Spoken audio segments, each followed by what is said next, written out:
Well, hello, my pipe friends. I hope you're doing well. Today is New Year's Eve day, and I am back with just a little, well, more of a kind of a casual personal reflection video. And I am enjoying a Boots Chacun, what I like to affectionately call my Calabash Church Warden, with some Christmas cookie in there. Thank you to the fine folks at Boswell's. Just enjoying a beautiful afternoon. I'm getting ready to go down the river and to Fairfield, where I'll be spending a little New Year's Eve with some family and friends, and I'll be bringing one of my lasagnas and 2 pans of slow-cooked spare ribs. Delicious. So I'm hoping that you're having a wonderful, wonderful, and are going to have a wonderful New Year's Eve. Fun, but maybe, I wouldn't say not too much fun, but but realistic. I mean, not realistic, but responsible, I guess. Maybe that's the best way to say it. And I'm going to just share this with you. This isn't an attempt to preach at anyone or try to convert people to my way of thinking. But I'm just going to share my own personal experiences with you. Some New Year's mornings I have awakened, and it was an absolute disaster because of the evenings before reverie, and I remember, and this goes back a ways, but I do remember waking up and saying, why did I do that? Why did I drink all of that champagne? Or why did I drink all of that, whatever the alcohol was?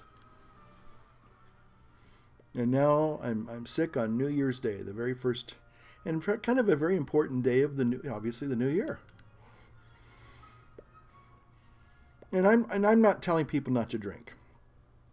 But what I guess I'm suggesting is give yourself a gift. Give yourself, believe it or not, a treat. Because, you know, you can still go out and have a lot of fun. There's good food to have. There's friends, hopefully, you can, you know, hook up with. Maybe go see a show. Go do something fun.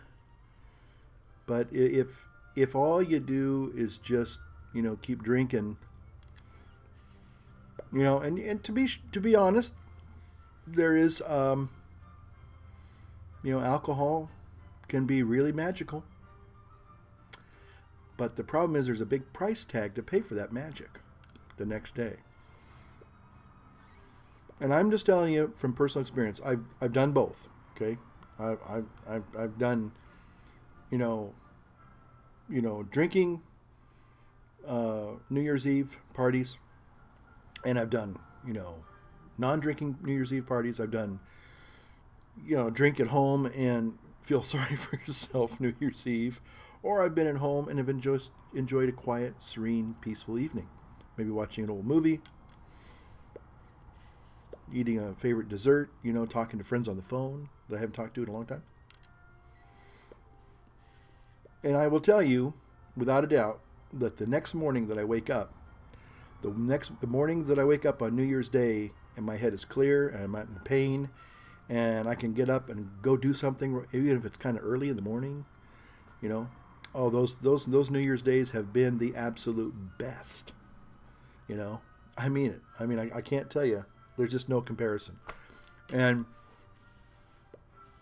again, that's not to say if you're a person who enjoys a liquid adult beverage and you are able to absolutely just really just enjoy it, just in a very small amount where it doesn't do you any injury, my hat's off to you.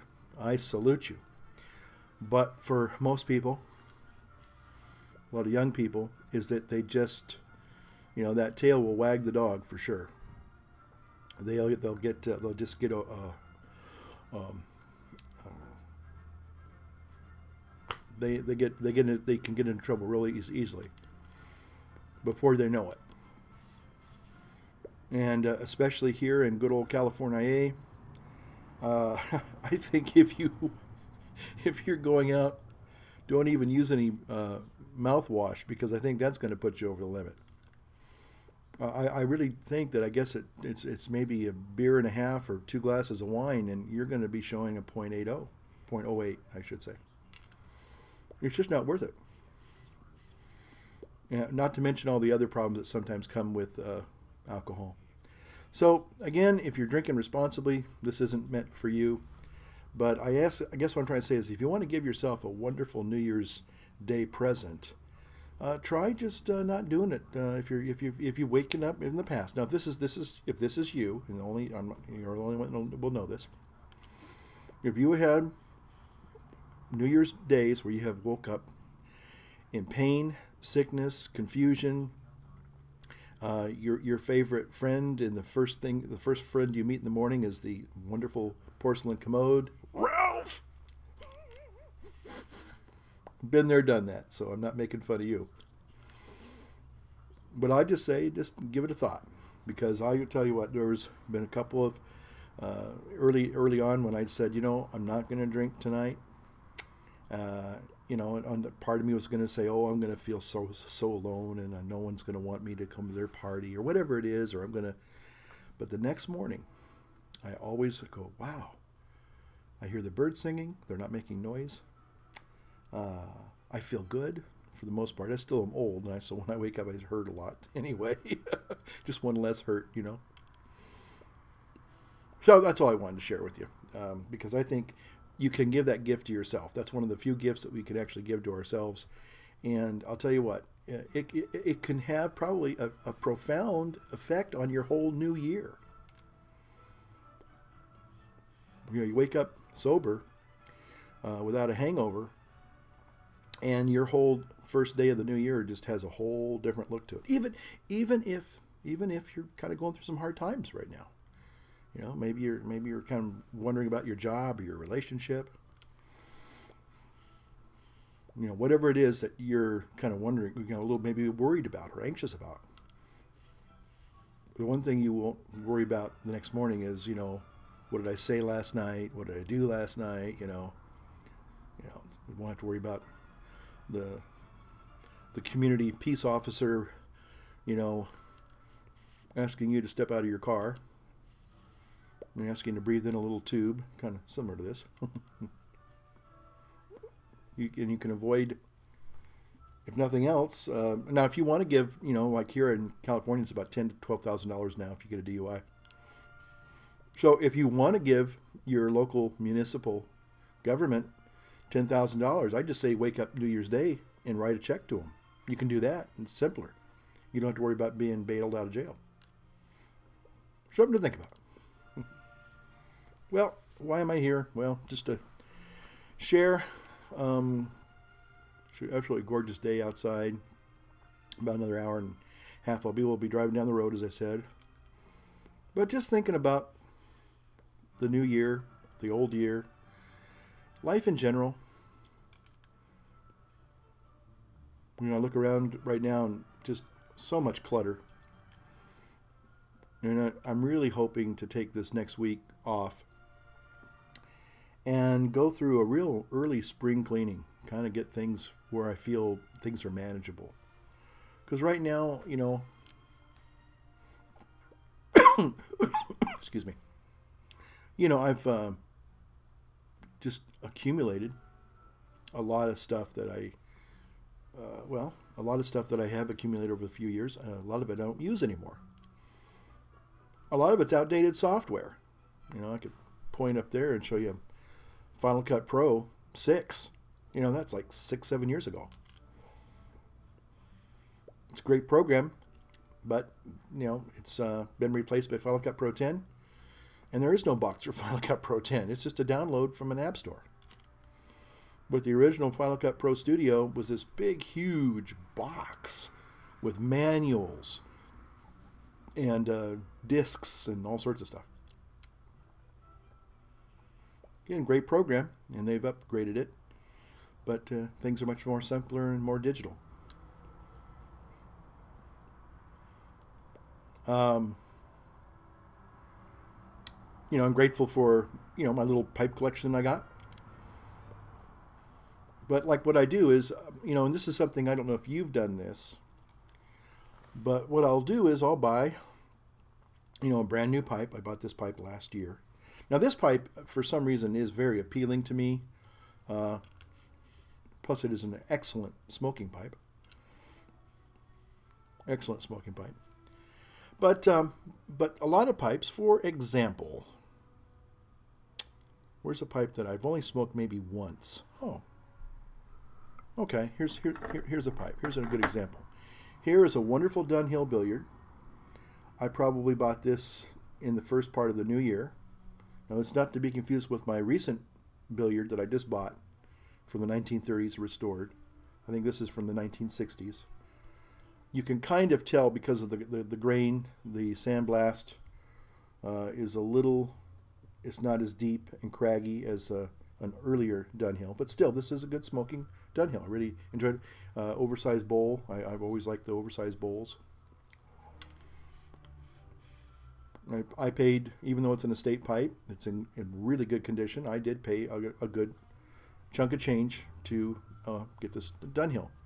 And I think I probably have smoked it maybe 2 or 3 times in the year. I don't think I'm getting my money's worth. It's not the pipe's fault, it's my fault. The only Dunhill I've had that has been not that great of a smoker was at Dublin. And I did send it to somebody, and I feel a little cheap because they feel like I gave them some really great pipe. And it's an okay pipe. I mean, it's a Dunhill, but it just smoked way too hot for me. I don't mind my pipes getting excuse me, warm. But when they get so hot that you really can't hold them, that's just not appealing to me. And so anyway, I got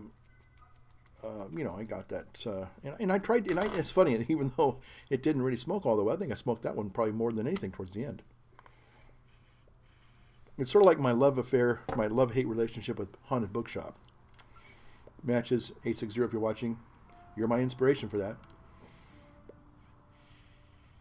I actually put away and vacuum sealed about 6 months ago with Haunted Bookshop, and I am probably in the new year going to uncrack that. I put it in the oven, by the way, to seal it, and see if that kind of tames the savage beast. There's something intriguing about Haunted Bookshop that I like, but it is a very temperamental tobacco. Maybe that's why I'm still intrigued by it. Kind of like a lady that you get infatuated with, and they're kind of interesting. They're kind of different, but that difference, even though it's kind of somewhat, kind of gets you. That's an intriguing person. So, but for example, here's another thing I want to share. I think I shared this last time. I have this old boy pipe lighter. Looks almost brand new. And the reason why it looks almost brand new is because I hardly ever used it.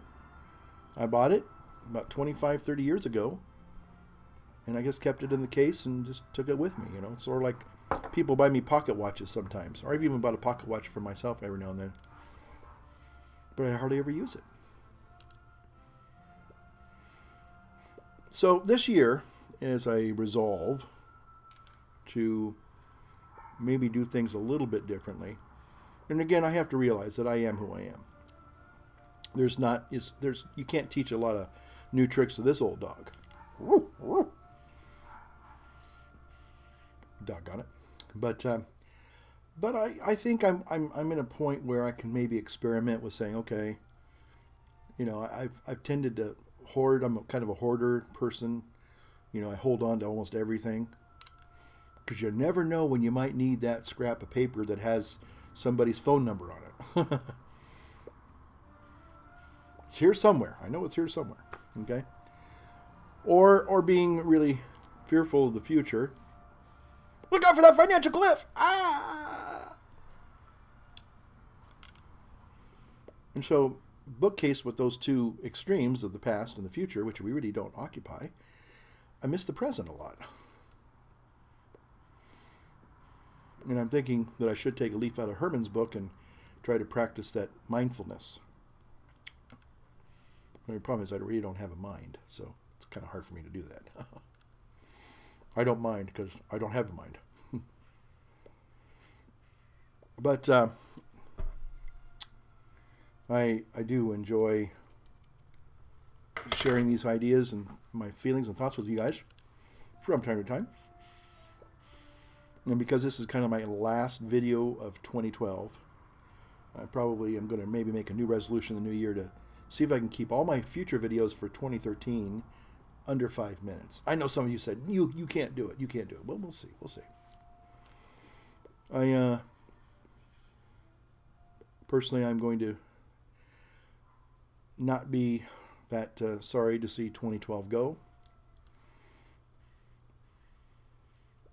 It's been a difficult year, and I'm going to be very grateful to see it come to an end in a few hours. But within a few more hours, a brand new beginning starts. Truly looking forward to that. And my last thought I'll share with you is, as far as buying new pipes in the new year, there are 2 pipes that I would like to buy, and they don't even exist yet. I know that sounds a little odd. I want to buy something that doesn't exist yet. And that's because, as you all know, I love my Dunhills, and what can you say except they're Dunhills, and they are good smokers. There's no doubt about it. But the 2 pipes that I would like to get, I want to get a Boswell pipe and a Joe Case pipe.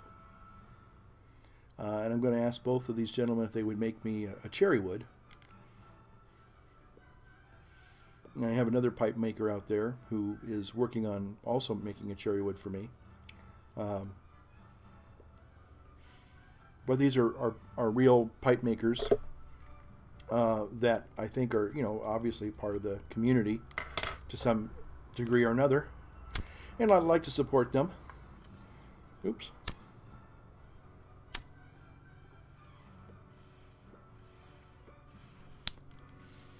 And I've seen their pipes displayed. They're artists. And as far as Boswell goes, JM, he is truly a pipe artist, no doubt about it. I have no problems, or I know that whatever he makes will be an excellent pipe that I add to my collection. So anyway, I'll just say that. And then I guess the very last thing I want to say is there's been a couple of pipe presenters who have passed on. Of course, old pipe pops, and I just found out Rene Lehman, I should say, Lehman.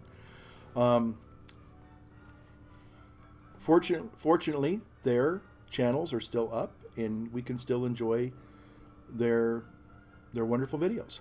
So we're still blessed. But there's been a few dear pipe presenters who have, for whatever reason, have kind of taken a hiatus. Maybe we'll see them back in 2013. Sure hope so.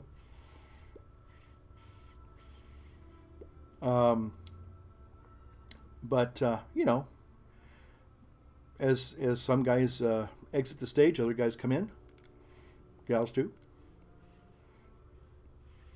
So hopefully we'll all be, traveling the happy road together in the new year. and sharing our love of the hobby and our friendship with each other digitally. It's great. I feel that being part of the community, after almost, let's see, I'll be celebrating 2 years April 1st. That's no joke, by the way. I'm not fooling you, really. April 1st. But it's part of my life. You know, there are some of you who I think I've grown close to, and you'd be certainly welcome if you walked in the door here. I'd feel like I've known you all my life. And many of you who, even though I may not watch all your videos all the time, I watch them periodically. And I think you're good people. I think you're people that are worthy of trust. I would have no problems having a relationship in the quote unquote real world, but you are part of my life, and it's been a real enjoyable part. So with that, I'll just simply say, Happy New Year. We'll see you soon now. Bye bye.